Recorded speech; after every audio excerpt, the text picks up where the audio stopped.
guys, என் பேர் Loki. Welcome back.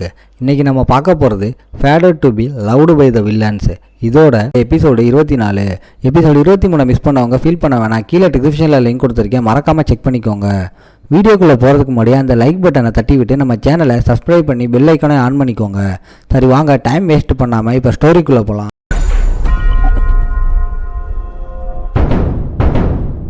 எபிசோட ஸ்டார்டிங்லேயே நம்ம ஆளுக்கு செம வலி, ஆனால் உசுருக்கு ஒன்றும் டேஞ்சர் இல்லைன்னு புரியுது. வலியில் பல்ல கடிச்சிக்கிட்டு நிற்கிறான். அப்போ சிஸ்டம் ஒரு ரிமைண்டர் கொடுக்குது, enchantment of the mind activate ஆகிருக்குன்னு சொல்லுது. அந்த மெசேஜ் அறவுறையாக இருந்தாலும் ஏதோ தப்பாக நடக்குதுன்னு நம்ம ஆளுக்கு புரியுது. நம்ம ஆள் அவசரமாக மேலே பார்க்குறான். எல்னோர் அப்படியே முழுசாக மாறி இருக்கா. அவள் தலையில் 2 டீமன் கொம்பு முளைச்சிருக்கு. அவளை சுற்றி இருக்கிற பவரே ஒரு மாதிரி ஸ்ட்ரேஞ்சாக இருக்குது. எல்னோருக்குள்ள இருந்த அந்த டீமன் நிஜமாவே முழிச்சுக்கிச்சு. இப்ப நம்ம ஆளோட பார்வையில பார்த்தா அந்த டீமன் எல்னோரோட உடம்புல வந்த உடனே நம்ம ஆளுக்கு மேட்டர் என்னன்னு புரிஞ்சிருது. சிஸ்டமோட பாதி பவர் கட் ஆகி சில ஸ்கில்ஸ் எல்லாம் வேலை செய்யாம போயிடுச்சுன்னு நினைக்கிறான். இது எல்னோர் உடம்பை யூஸ் பண்ணி வந்த கிரே ஃபீண்டோட ஒரு பீஸ். அதே நேரத்தில் நம்ம ஆளுக்கு நேரம் இன்னும் மோசமாக போகுதுன்னு சிஸ்டம் ஒரு அனௌன்ஸ்மெண்ட் கொடுக்குது. வில்லனுங்களை ஈஸியாக அட்ராக்ட் பண்ணுற பவர் ஆக்டிவேட் ஆகிடுச்சு. வில்லத்தனம் எவ்வளோ அதிகமாக இருக்கோ அவ்வளோ அட்ராக்ட் ஆவாங்கன்னு சொல்லுது. இந்த நோட்டிஃபிகேஷன் வந்த உடனே அந்த கிரே ஃபீண்ட் மெதுவாக நம்ம ஆளு முன்னாடி இறங்குது. மெதுவாக அவள் கையை தூக்கி நம்ம ஆளோட நெஞ்சில் தொட்டு ஏதோ ஸ்ட்ரேஞ்சான வார்த்தைகளை முணுமுணுக்கிறா. சடன்லி ஒரு பிளாக் எனர்ஜி நம்ம ஆளோட நெஞ்சில் ஒன்று சேருது. அது நம்ம ஆளோட காயத்தை எல்லாம் சரி பண்ணி நெஞ்சில் ஒரு மார்க்கையும் உருவாக்கிடுது. சிஸ்டம் உடனே உங்களுக்கு சேல் சீல் கிடச்சிருக்கு, ஆனால் இதோட பவர் என்னன்னு தெரியாதுன்னு சொல்லுது. அதை பார்த்து நம்ம ஆளு கண்ணெல்லாம் இருட்டி போகுது. நம்ம ஆளோட காயம் எல்லாம் டைம் ரிவர்ஸ் ஆன மாதிரி குணமாயிடுச்சுன்னு நினைக்கிறான். வேர்ல்டுலேயே இவ்வளோ பெரிய பவர்ஃபுல்லான ஆள் நம்மக்கிட்ட இவ்வளோ ஃப்ரெண்ட்லியாக இருக்கிறத பார்க்கவே வினோதமாக இருக்குது. ஃப்யூச்சரில் என்ன நடந்தாலும் சரி, இப்போதைக்கு கிடைக்கிறத யூஸ் பண்ணிப்போம்னு முடிவு பண்ணுறான். அங்கே இருந்த ப்ரெஷரில் நம்ம ஆள் மூளையே ஷார்ட் சர்க்கியூட் ஆகுற மாதிரி இருக்குது. அந்த டீமன் கூட இருக்கிற கனெக்ஷனில் நம்ம ஆள் உடம்பே எரியிற மாதிரி ஒரு ஃபீல்.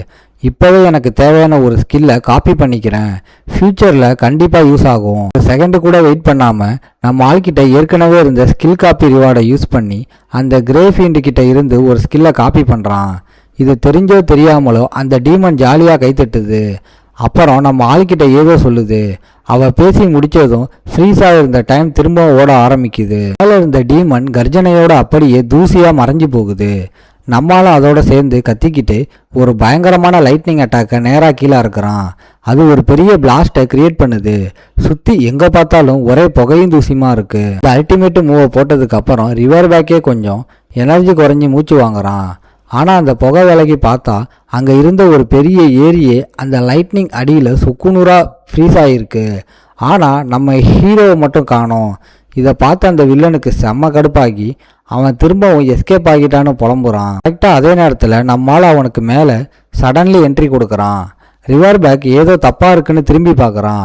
ஆனால் ரொம்ப லேட் ஆகிடுச்சு. அந்த நிமிஷமே நம்ம ஆளோட அட்டாக் அவன் மேலே விழுது.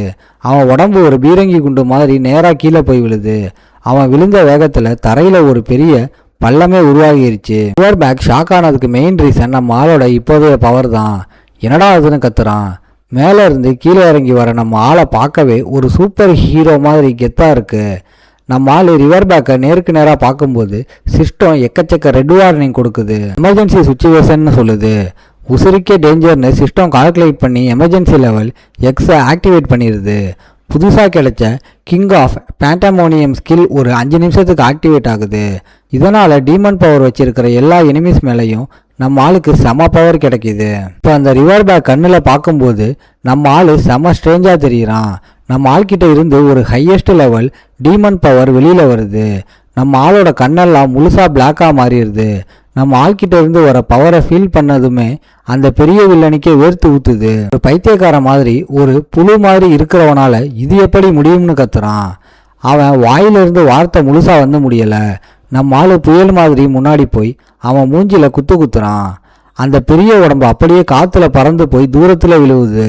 அதை பார்த்துட்டு நம்ம ஆளு ஒரு பெருமூச்சு விட்டுட்டு ரவுண்டு 2 வாடா அப்படின்னு கெத்தா கூப்பிடுறான். தூரத்தில் ரிவர் பேக் தரையில் விழுந்த வேகத்தில் ஒரு பெரிய பள்ளத்தில் கிடக்கிறான். அவன் மூஞ்சில இன்னும் ஒரு ஷாக் இருக்கு. நம்ம ஆளோட பவர் சடன்லி எப்படி இவ்வளோ அதிகமாச்சுன்னா அவனுக்கு ஒன்றுமே புரியலை. அதுக்கப்புறம் மெதுவாக எழுந்திரிச்சு உட்காந்து நம்ம ஆள்கிட்ட இருந்து வர பவரை பார்த்துட்டு மனசுக்குள்ளே நினைக்கிறான், என்கிட்ட இருக்கிற அதே ஸ்கில்லோட அப்கிரேடட் வெர்ஷன் அவன் யூஸ் பண்ணுறான். நான் வருஷக்கணக்காக உடம்ப வருத்தி வாங்கின பவரை யாருன்னே தெரியாத ஒருத்தன் இவ்வளவு ஈஸியாக யூஸ் பண்ணுறானே, இது ரொம்ப அநியாயண்டான்னு ரிவர் பேக் யோசிக்க அவனுக்குள்ள ஒரு வெறித்தனமான கோபம் ஏறுது. அவன் உடம்புல இருந்து பிளாக் கலரில் பவர் வெளியில் வந்து ஒரு கொடூரமான கில்லிங் மோட உருவாக்குது. உடனே சிஸ்டம் நம்ம ஆளுக்கு ஒரு ரிமைண்டர் கொடுக்குது. இந்த பிளாக் மிஸ்ட் டீமன் எசன்ஸை வெளியில் விட்டு பவர் அதிகமாக்குது, உடம்போட பவரையும் தாங்குற எனர்ஜியும் ஏற்றுதுன்னு சொல்லுது. அப்புறம் அந்த டீமன் ரிவர் பேக் ஒரு வெறிநாய் மாதிரி பயங்கரமாக கத்துறான். அவன் பவர் முழுசையும் கையில் ஒன்று சேர்த்துக்கிட்டு முன்னாடி பாயிறான். இதை பார்த்து நம்மளும் அதே மாதிரி பண்ணுறான். 2 பேரும் நேருக்கு நேராக ஓடி வந்து ஃபுல் பவரோட ஒரு பஞ்சு கொடுக்குறாங்க. 2 பேரோட கையும் மோதின நிமிஷம் ஒரு பயங்கரமான ஷாக் வேவ் வெடித்து எல்லா பக்கமும் செதறுது. தர அப்படியே பல துண்டாக வெடிக்குது. அடுத்து அந்த டீமன் ரிவர் பேக் அவன் கை நீளமாக இருக்கிறத யூஸ் பண்ணி நம்ம ஆளோட மூஞ்சியை பிடிச்சிக்கிட்டு இன்னொரு கையால் அட்டாக் பண்ண பார்க்குறான். ஆனால் நம்ம ஆள் செம்ம ஸ்பீடாக ரியாக்ட் பண்ணுறான். நம்ம ஆளோட டிஃபென்ஸ் ஸ்கில்லை யூஸ் பண்ணி 2 லைட் விங்ஸ் உருவாக்கி ரிவர் பேக் விட்ட பிளாக் லைட்னிங்கை அப்படியே பிளாக் பண்ணுறான். இதை பார்த்து ரிவர் பேக் அப்படியே ஷாக் ஆகி போய் நிற்கிறான். ஹோலி பவர், இவனால் எப்படி ஹோலி பவரை யூஸ் பண்ண முடியுதுன்னு அவன் ஷாக் ஆகி நிற்கும் போது நம்மால் அவனோட ஷாக்கை யூஸ் பண்ணி முன்னாடி பாயிறான். அவன் மூஞ்சியில் ஒரு இடி இடிக்கிறான். அவன் மூஞ்சியே அப்படியே உள்ளே போயிடுது. நம்ம ஆளு விட்ட கிக்கில் அவன் உடம்பு பறந்து போய் அந்த ட்வின் டவரில் அடிபட்டு விழுது. உடனே அவனுக்கு எந்த சான்ஸும் கொடுக்காம நம்ம ஆளு லைட்டாக ஜம்ப் பண்ணி அவனுக்கு மேலே போய் நிற்கிறான். ஃபுல் பவரோட ஒரு கிக் விட்டு ஏற்கனவே ரெடி பண்ணி வச்சிருந்த லான்ச் பிளாட்ஃபார்ம்குள்ளே அந்த டீமனை தள்ளி விடுறான். அதே நேரத்தில் அந்த டீமன் கிட்ட இருந்து காப்பி பண்ண ஸ்கில் டைம் முடிஞ்சிருது. ஆனாலும் நம்ம ஆள் எல்லாத்தையும் பக்காவாக பிளான் பண்ணி வச்சுருந்தான். அந்த நிமிஷத்தில் நம்ம ஆள் அந்த கேட்டபெல்ட்டோட ட்ரிகரை அமுக்க ரிவர் பேக் உடம்பு அப்படியே முன்னாடி தூக்கி எறியுது. டட், நீ ஒரு பிளடி பாஸ்டர்னு அவன் கத்துறான். ஆனால் நம்ம ஆள் அவனை செம்மையாக கலாய்க்கிறான். ஏண்டா உன்கிட்ட ஒரு மாசான பஞ்சு டைலாக் கூடவா இல்லைன்னு சொல்லிட்டு சடன்லி எங்கேருந்தோ ஒரு பீரங்கி எடுத்து நேராக சொல்கிறான். அதுலேருந்து வந்த பயங்கரமான நெருப்பு ரிவர் பேக் உடம்பை அப்படியே சுக்குநூறாக எரிச்சு தள்ளுது. சாகருக்கு முன்னாடி அவனுக்கு எல்லாம் புரிஞ்சிருது. அடா பாவிங்களா, இதெல்லாம் ஆரம்பத்துல இருந்தே இவன் போட்ட மொரட்டு பிளானோட ஒரு பகுதி தானான்னு நினச்சிக்கிட்டே அவன் காலி ஆகுறான். அப்படி ரிவர் பேக் உடம்பு காற்றுல கலந்த உடனே சிஸ்டம் ஒரு கங்க்ராச்சுலேஷன் நோட்டிஃபிகேஷன் கொடுக்குது.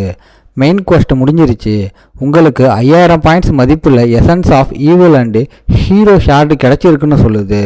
இதை கேட்டதும் நம்மால் நிஜமாவே இதெல்லாம் எனக்கு கிடைச்சிதா, பார்க்க ரிவார்டு கஷ்டத்துக்கு ஏற்ற மாதிரி இருக்கு போல, எப்படியும் நாம் ஒன்று தான் சூஸ் பண்ண முடியும், பரவாயில்ல இப்போ என்கிட்ட கதையவே மாற்றுற அளவுக்கு 2 ஐட்டம் இருக்குன்னு நினச்சிக்கிறான்.